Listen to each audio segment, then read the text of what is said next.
Salut, c'est Zouzou. Aujourd'hui, je vais vous présenter Barbie.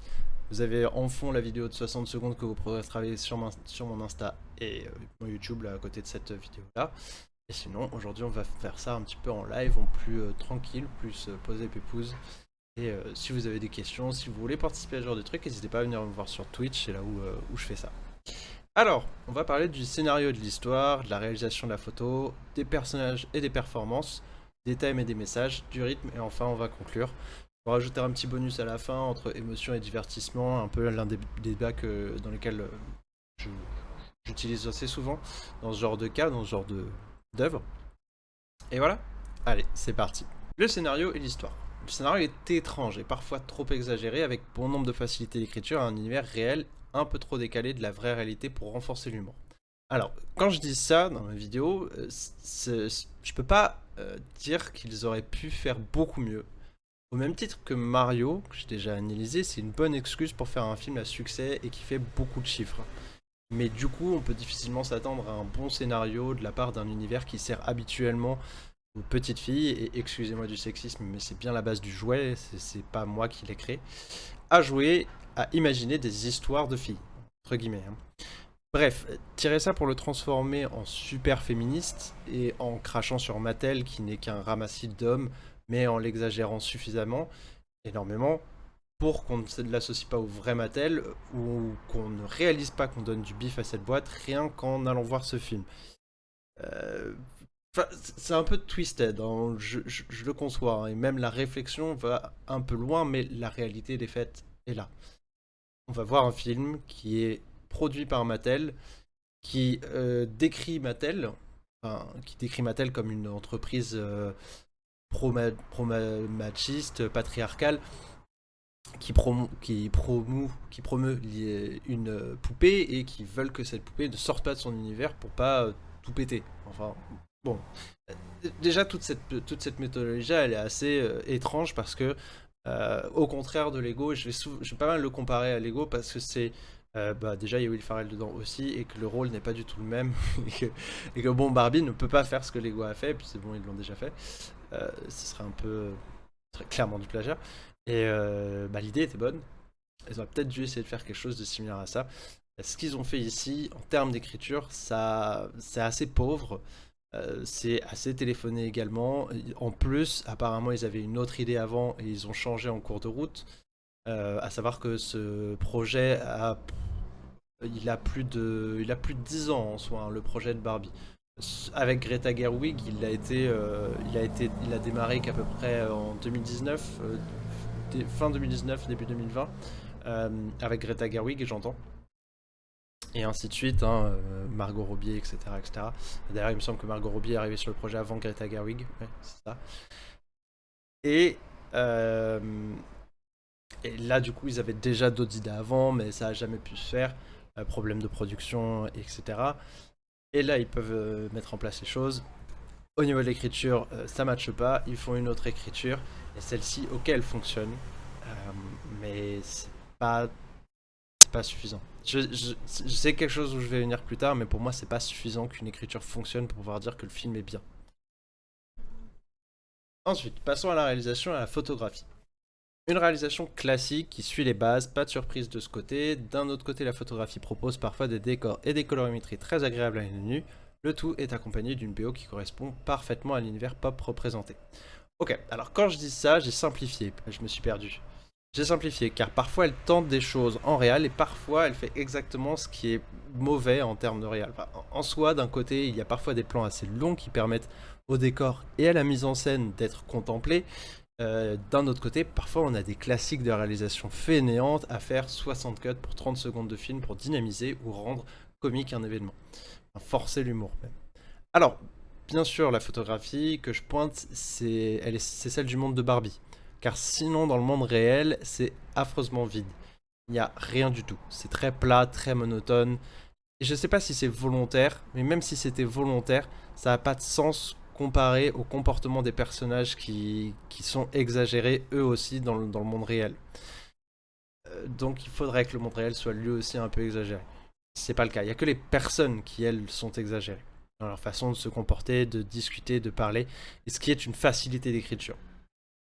Alors, ou sinon, c'est juste une représentation du monde réel de façon exagérée, de façon volontaire. Ah, c'est du pareil au même, donc ça revient à dire qu'il faudrait qu'il y ait une explication, enfin, qu'il y ait que ce soit un autre monde réel que notre monde réel, donc qu'il y ait une décorrélation autre qu'uniquement les personnages, juste pour pouvoir servir le scénario. Mais je m'égare, je reviens sur le scénario là. Pour en revenir à la photographie. Mais heureusement, on passe du temps dans le monde de Barbie. Il y a des mises en scène, des jeux de couleurs et des prises de point de vue pertinentes et qui fonctionnent bien.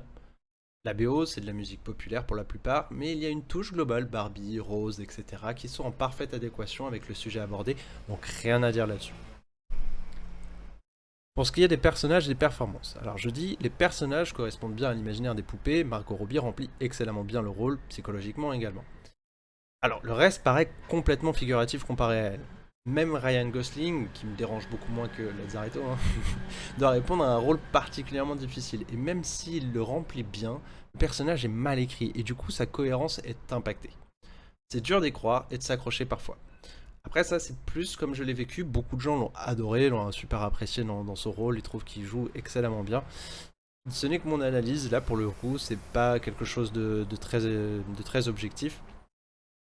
C'est comme ça que je l'ai vu.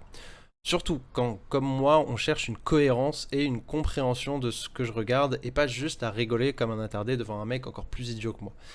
Qu'il l'est parce qu'il n'est qu'une emphase extrême d'une éventuelle réalité. Bref, c'est facile et c'est pas subtil du tout. Ken, c'est l'emphase de la représentation euh, de l'homme entre guillemets parfait, poupée, qui dépend de Barbie.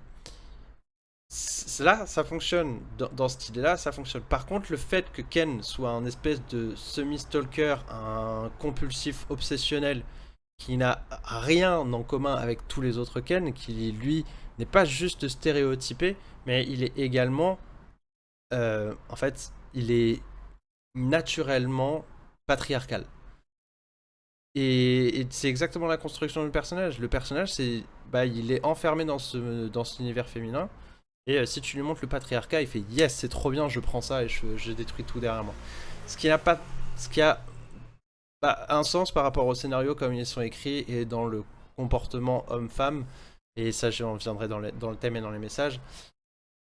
Mais pour le personnage en lui-même, bah, l'évolution, il devient ni un méchant ni un gentil. Il a juste une évolution pas très intelligente. C'est-à-dire qu'il réagit de façon extrême comparé à tous les autres personnages qui soit n'ont quasiment aucune réaction et se laissent aller, se laissent porter tout le temps et n'ont aucune compréhension de leur environnement et sont des espèces de, je sais pas comment dire, c'est pas des poupées, c'est des machines quoi. Ils se comportent d'une certaine façon et si on leur lave le cerveau, enfin on change un peu les données, bah bam ils se comportent d'une autre façon. C'est très bizarre toutes ces façons d'écrire et de faire développer les personnages, mais on peut pas enlever le fait que Ryan Gosling selon moi, hein, a une très bonne performance ici, puisqu'il a dû jouer un rôle qui était particulièrement difficile, mal écrit en plus de ça, et pourtant il arrive à se donner là-dedans. Et ça, un petit chapeau de ce côté-là, c'est que oui, on peut dire ça lui correspond parfaitement, comme Margot Robbie, ça lui correspond parfaitement Barbie. Ce qu'ils ont dû jouer, ce qu'ils ont dû représenter en termes d'écriture, c'était pas facile à rendre à l'écran, je trouve. Donc ça, on peut pas. Enfin, pour moi, c'était du bon acting. Barbie aborde de nombreux messages très impactants et notamment féministes. D'ailleurs, la thématique globale relationnelle entre une femme et un homme est à réfléchir à retenir. Alors, j'en parlais juste avant. Je trouvais que les messages étaient éloquents. Et certaines scènes qui appuient ces messages sont exagérées, faisant perdre un peu de crédibilité au fondement du message. Après, ça, c'est mon interprétation. Beaucoup ont trouvé très bien ce que disait le film au global, à raison, et trouvent que le film narratif colle à ces messages. Quand je parle de la thématique globale, relationnelle entre une femme et un homme, je pense notamment à la relation Ken et Barbie dans le film, qui est une critique de la réaction d'un homme qui a un crush sur une femme, pour un peu simplifier les choses, et puis puisqu'il la désire, il va faire tout pour la voir sans se préoccuper de savoir si elle est intéressée, en simple, hein. Sinon, il y a d'autres discours sous-jacents. Mais je trouve intéressant, moi-même ayant été dans cette position et n'ayant pas forcément bien réagi, ou plutôt agi à l'époque, à l'époque, En voyant ça, je me rappelle ce que j'ai compris avec le temps. C'est encore du sexisme inhérent à nos éducations, hein, donc assez léger comparé à d'autres comportements. Pour simplifier, on va dire que c'est culturel et que c'est comme ça qu'on a vu les choses quand on était plus jeune. Ça nous paraît relativement naturel et pas si mauvais que ça, même si ça l'est et c'est des défauts de comportement. Mais c'est l'exemple léger qui est montré aussi. Si on extrémise un peu le propos, ça tourne au stalker ou pire. Donc c'est un message qui est valable et que je trouve très admirable d'essayer d'implémenter dans tout le récit d'un film qui essaye de porter des bonnes valeurs comme ça. Le rythme est un peu brouillon, les événements ne s'enchaînent pas toujours de façon fluide et certaines scènes sont incohérentes. Alors, j'ai eu du mal à accrocher à la rythmique du film, parfois des plans longs et avec une belle photographie, parfois des séquences très dynamiques sans raison valable autre que de forcer le dynamisme ou l'humour. Puis, la découpe entre les différents éléments du scénario ne font pas sens et se relient assez mal au final. Par exemple, plusieurs personnages qui devraient avoir un poids conséquent concernant la résolution de la problématique du film, et ils n'ont en réalité qu'un rôle secondaire, voire de figuration. Je pense notamment à la fille de l'humaine réelle que Barbie rencontre. Conclusion, c'est un film atypique et amusant, manquant de forme, et avec un très bon fond, même si sujet à interprétation. Allez voir Barbie, c'est pour moi une expérience étrange qui véhicule de bonnes idées, même si cinématographiquement il y a mieux. Personnellement, j'ai pas passé un bon moment, mais je suis allé assez de mauvaise humeur, donc c'est dur d'être subjectif sans être négatif vu l'état d'esprit dans lequel j'étais. Cela dit, et en essayant de prendre le plus de recul possible, il reste beaucoup d'éléments dans le film qui me révoltent quant à l'admiration qu'il reçoit comparé à ce qu'on devrait recevoir en allant visionner. Enfin, ce que lui devrait en recevoir. C'est un débat similaire à celui de MCU n'est pas du cinéma, car il manque cruellement la recherche artistique. Ça, c'est un point de vue à moi, c'est un débat qui se discute, ça veut pas dire que c'est quelque chose de réel et de factuel, mais c'est quelque chose qui est assez présent et qui peut clairement qui n'est pas... on peut pas ne pas en débattre, il y a quand même des pour et des contre dans cette histoire. Ici, la recherche artistique est partiellement présente, mais essentiellement dans l'apparence. Décor, costumes, photographie. Cela dit, dès qu'on creuse un peu, il manque des efforts de réalisation, de montage, de rythme et surtout de scénario. Pour le scénario, c'est le moins facile à pointer du doigt, hein. On a vu ça au début, car Barbie n'a pas de réelle histoire, et le scénario de la création de monde par l'imaginaire d'un enfant versus la fermeture d'esprit d'un adulte incarné par Will Ferrell a déjà été pris. On parlait de Lego.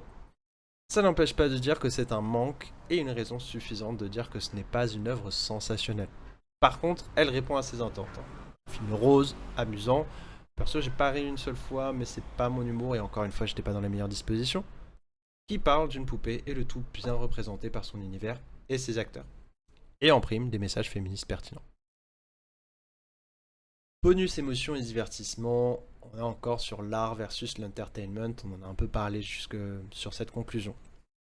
Pour moi, Barbie, mis à part les messages féministes, ne propose pas de l'art, mais du divertissement. Un peu idiot sur les bords. Essayez d'imaginer le même scénario sans que ce soit Barbie et en supprimant les aspects féministes. En gros, c'est une poupée qui vit dans un monde féerique pour elle, mais elle vrille et elle doit aller dans le monde réel qui est l'opposé de son univers à la recherche de la raison de son vrillage. Rien d'atypique ou de ne pas déjà vu et revu comme scénario. Ensuite, prenons la réalisation. Rien de particulier, la patte de Greta Gerwig. Vous pouvez me dire quelque chose de spécifique à son talent de réalisation? Il n'y en a pas. C'est une bonne réalisatrice, mais je ne vois ni savoir-faire en termes de montage, ni bonnes idées de scène ou encore de prise de vue. Elle est académique dans son travail et c'est bien, mais rien de plus. Ou encore les acteurs. Regardez Ryan Gosling et dites-moi que son rôle n'est pas incroyablement dur à jouer. Perso, j'ai eu du mal à même y croire ou à m'attacher au personnage. Tout ça, je pense, vient de l'écriture qui laisse à désirer. Bref, c'est une œuvre qui est intéressante, qui a beaucoup de choses à voir. Il y a un potentiel qui n'a pas été suffisamment exploité, mais il y a des bonnes choses dedans qu'on peut en extraire. J'en ai parlé d'un bon nombre jusque-là, mais il y a pas mal de choses qui ne suffisent pas à pouvoir dire que c'est une très bonne œuvre ou un très bon film. Il y a des éléments qui sont bons dedans, qui sont même parfois épatants. Et au global, si je compare à l'ensemble de la palette que peut proposer le cinéma aujourd'hui encore, hein. Je ne remonte pas 50 ans en arrière. Aujourd'hui encore, il y a des films bien plus impressionnants en termes de réalisation, de montage et de travail technique qui peuvent nous être offerts. Ok, de temps en temps, mais justement, ce genre de film, ils arrivent avec de la technique, mais ils ont pas assez de divertissement, du coup c'est assez ennuyeux pour le tout venant, on va dire. Ici, c'est plutôt l'inverse. Pas négatif. Encore une fois, moi, c'est le genre de film que quand je vois qu'il a des notes comme 8 sur 10 ou 4 sur 5, hein, 4 sur 5 encore, c'est dur de noter sur 5. Je trouve que c'est surnoté. Et quand je vois le succès que ça a, c'est un peu exagéré. Mais on peut pas dire que c'est un mauvais film, que Barbie n'a aucune bonne valeur, que rien n'est bon dedans. Voilà, c'est tout pour moi. Et bah, c'est la fin de cette VOD. Et puis, si vous voulez venir me voir et qu'on discute de films ou quoi, n'hésitez pas à passer sur Twitch. Car sur vous. Salut.